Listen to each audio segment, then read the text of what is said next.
안녕하세요. 에드먼튼 한인감리교회 최대원 목사입니다. 지난주 말씀을 통해서 천국, 우리가 죽음 이후에나 갈 수 있는 곳이 아니라 지금 우리의 삶 가운데서도 이룰 수 있는 곳, 또 우리가 경험할 수 있는 곳이 천국이라는 것을 다시 한번 깨닫게 됐습니다. 어떻게 한 주간 그 천국을 경험하면서 살아가셨는지 궁금합니다. 쉽지는 않지만 우리가 조금씩 인내하고 또 하나님의 나라를 갈망하면서 살면은 우리 삶에 이루어지는 천국 분명히 경험하실 줄 믿습니다. 오늘은 주현 후 마지막 주일입니다. 이제 돌아오는 수요일부터 제2수요일을 시작으로 사순절이 시작될 텐데요. 이 사순절 기간 동안 더욱더 하나님을 묵상하고 예수님의 그 고난을 기억하면서 더욱더 하나님과 가까워질 수 있는 저와 여러분들이 되셨으면 좋겠습니다. 주연 후 마지막 주일이다 보니까 이 주일에 어떤 말씀을 나눌까 고민을 많이 하다가 지난주 나눴던 말씀 천국에 관해서 이것이 그냥 우리가 죽음 이후에 가는 곳이 아니라 지금 현재 가운데 이루어질 수 있다는 걸 생각해 봤을 때 참 중요하다고 생각이 됐습니다. 그래서 오늘 한 번 더 천국에 관해서 말씀을 나눠보려고 합니다. 예수님의 천국 비유를 가만히 살펴보면은 두 가지를 이야기하신다라는 것을 알 수 있습니다. 먼저 첫째는 우리의 삶 가운데 이루어지는 천국, 겨자씨 비유라든가 또 씨 뿌리는 자의 비유 이런 것들을 통해서 우리 삶에 이루어질 수 있는 천국에 대해서 이야기하시고 또 두 번째로는 천국을 누리기 위한 우리의 자세에 대해서 말씀하고 계시다라는 겁니다. 그래서 오늘은 우리의 삶 가운데서 천국을 이루기 위해 그리고 또 장차 우리에게 다가올 그 천국을 맞이하기 위해 우리의 태도, 우리의 자세에 대해서 예수님의 그 비유를 보면서 살펴보도록 하겠습니다. 마가복음 10장에서는 어린아이와 같이 하나님의 나라를 온전히 바라보는 자들이 천국에 갈 수 있다라고 얘기를 하고 있죠. 그리고 부자 청년에 대한 이야기를 하시면서 부자가 하늘나라에, 하나님 나라에 들어가는 것이 낙타가 바늘귀에 들어가는 것보다 어렵다라고 말씀을 하십니다. 다른 복음서에서도 천국을 대하는 그 우리들의 자세에 대해서 계속 말씀하시는데요. 잔치 초청하는 비유, 그리고 신랑을 기다리는 열처녀 비유, 또 종에게 재물을 맡기고 돌아와서 결산하는 주인의 비유 등을 통해서 천국을 준비하고 이 땅에서 천국을 이루기 위해서 우리가 어떻게 해야 하는지를 말씀해 주십니다. 저는 이 비유들을 묵상하면서 천국을 이루기 위해 또 다가올 천국을 준비하기 위해서 우리가 해야 할 것이 무엇인지 두 가지로 정리를 해봤습니다. 첫째는 우리가 다가올 그 천국을 갈망해야 한다라는 겁니다. 이것을 분명히 보여주는 비유가 바로 어린아이 비유죠. 그리고 잔치 초청의 비유입니다. 천국에 대한 기대 그리고 소망이 없다면은 우리 앞에 다가온 천국, 우리 앞에 펼쳐진 그 천국을 분명히 깨닫지 못하고 그냥 지나갈 수밖에 없다라는 겁니다. 세상의 일, 육신의 일에 집중하다 보면은 지금 우리 삶 가운데 다가온 그 천국, 우리 삶 가운데 이루어진 그 천국을 경험할 수 없는 것이죠.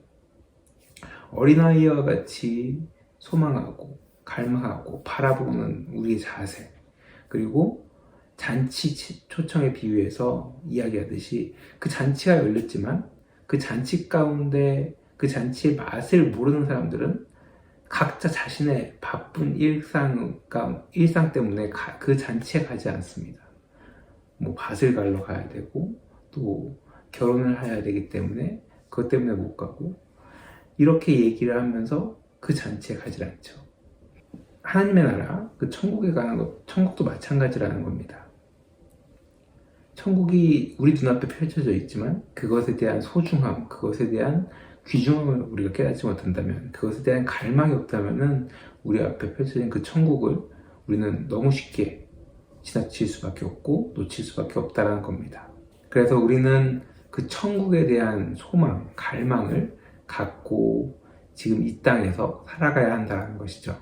두 번째로는 우리가 천국을 맞이할 준비를 해야 한다는 겁니다. 이것은 열처녀 비유, 또 돌아와서 결산하는 주인에 대한 비유를 통해서 분명히 알 수 있습니다. 언제 다가올지 모르는 그 천국을 준비해야, 그 천국이 들이닥쳤을 때, 천국이 우리 삶 가운데 나타났을 때 그 천국을 누리고 맞이할 수 있다라는 겁니다. 저는 부자 청년의 비유 가운데서 지금 현대 우리 삶에 가장 적절한 비유가 아닌가라는 생각을 하게 됐습니다. 예수님 당시 부자 하면은 극소수의 사람들이 누리고 있는 상황이었습니다. 사실 부자이기 때문에 많은 사람들을 구제하고 돕는 일을 할 수밖에 없었고, 그렇기 때문에 서민들에게 존경을 받고 또 지지를 받는 사람들이었을 겁니다. 그런데 그러한 부자가 천국에 들어가는 것이 낙타가 바늘귀에 들어가는 것보다 어렵다라고 하시는 말씀에 사람들은 놀랄 수밖에 없었습니다. 저렇게 잘 살고 나눌 줄 아는 사람이 어떻게 해서 천국에 갈 수 없는가? 나 같은 사람은 갈 수 없겠지만 부자는 갈 거라고 생각했는데 그 부자가 갈 수 없다라는 말에 놀란 것입니다. 그런데 현대에서 부자의 개념 많이 바뀐 것을 볼 수 있습니다. 물론 소수의 사람들이 엄청난 부를 가지고 있기 때문에 그 사람들을 부자라고 우리는 얘기합니다. 하지만 지금 우리들은 예수님 당시 서민들과 비교해보면 엄청난 부를 누리고 있는 사람들입니다. 그러면 예수님이 말했던 부자는 지금 평범한 사람들에게 적용할 수 있는 이야기라는 것이죠. 그러면 예수님이 부자가 천국에 들어가기 어렵다라고 했던 이유가 무엇인지 다시 한번 생각해 보겠습니다. 예수님이 그 모든 것을 버리고 따르라 라고 했을 때 부자 청년이 어떻게 했습니까? 자신이 가진 것으로 인해서 근심하고 돌아갔다라고 얘기를 합니다. 저는 이 땅에서 사람들이 자산을 축적하고 부를 누리는 것, 예수님이 말한 부자다라고 정의하고 싶지 않습니다. 예수님이 말한 부자는 지금 내가 가지고 있는 것을 하나님의 그 일을 위해서, 하나님의 그 부르심 가운데서 과감하게 포기할 수 없는 사람, 그 사람이 바로 예수님이 말한 부자라고 얘기하고 싶습니다. 지금 내가 이 땅에서 나의 삶과 생활을 위해 얻는 부, 어떻게 보면은 필수 불가결한 요소가 됐습니다. 문제는 그 부와 가진 것이 하나님께로부터 왔다는 것을 분명히 알고 있고, 또 하나님께서 부르실 때, 하나님께서 그것을 내려놓으라고 이야기하실 때 과감히 내려놓을 수 있느냐 없느냐가 중요하다라는 것이죠. 지금 가진 많은 것, 이 모든 것이 하나님께로부터 왔다라는 것을 분명히 기억할 수 있기 바랍니다. 그리고 그것을 내려놓으라고 말씀하실 때, 그리고 그것을 통하여서 하나님의 일을 하라고 말씀하실 때 과감히 나눌 수 있고 또 포기할 줄 아는 저와 여러분들 되시길 간절히 소원합니다. 마지막으로 제가 일상에서 천국을 놓쳤던 경험을 이야기 나누면서 말씀을 마무리하려고 합니다.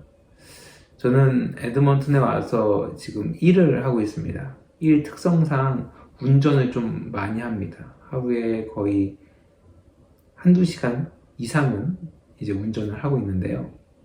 그렇게 운전을 하다 보면은 거친 사람들을 많이 보게 됩니다.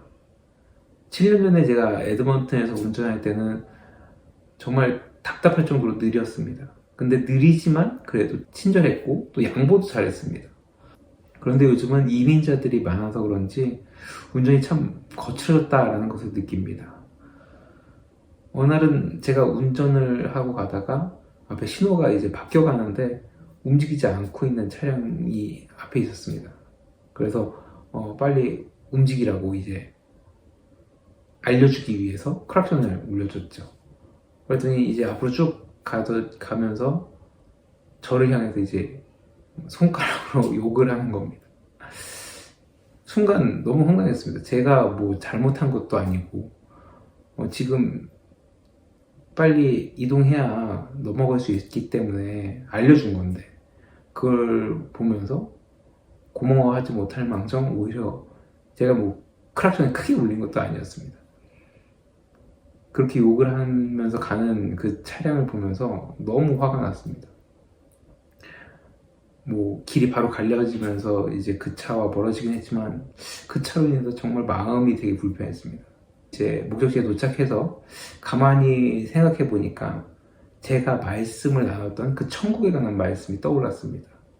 만약 그 상황 가운데 그가 비록 욕을 하고 갔지만 그 상황 가운데서 내가 하나님의 말씀을 기억하고 그 사람이 했던 행동을 기억하기보다는 그냥 이해하고 그래도 사고 나지 않고 무사히 넘어간 것을 감사함으로 지나갔다면 그 순간 나는 천국을 누릴 수 있었을 텐데, 그 순간 그 사람에 대한 분노로 지옥에 거하는 것이 아니라 천국을 누릴 수 있었을 텐데 라는 생각을 하게 됐습니다. 지금 우리의 삶에서 천국을 이루기 위해서는 우리는 분명 우리 삶 가운데 천국이 있다는 확신을 가지고 있어야 합니다. 그리고 그 천국을 갈망하면서 살아가야 합니다. 그리고 어떠한 상황 가운데서도 어떠한 악이 우리를 덮쳐온다 할지라도 그 상황 가운데서 나와 함께 하신 하나님, 그 모든 것을 인도하시고 이끄시는 하나님의 은혜가 있음을, 그래서 내가 지금 있는 그곳에 천국이 이루어질 수 있음을 기억하면서 살아갈 수 있는 저와 여러분들 되시길 간절히 축원합니다. 기도하겠습니다. 하나님 감사합니다. 오늘도 이렇게 주님의 은혜 가운데 귀한 주님의 날을 허락하시고 우리가 다시 한번 천국을 준비하며 나올 수 있게 하시니 너무나 감사합니다. 지금 이 땅 가운데서 우리가 살아가는 그 모든 순간순간 가운데서 하나님께서는 나와 함께 하시며 그 천국의 삶을 이루어주고 계심을 우리가 분명히 기억하게 하여 주시옵소서. 그리고 그 천국을 갈망하고 또 그 천국을 준비하면서 우리 삶 가운데 펼쳐진 천국, 그리고 이후 우리에게 다가올 그 천국을 준비하면서 나아갈 수 있는 내가, 우리 모든 믿는 자들 되게 하여 주시옵소서. 주님께서 함께 하실 것을 믿사오며 예수님의 이름으로 간절히 기도드렸습니다. 아멘.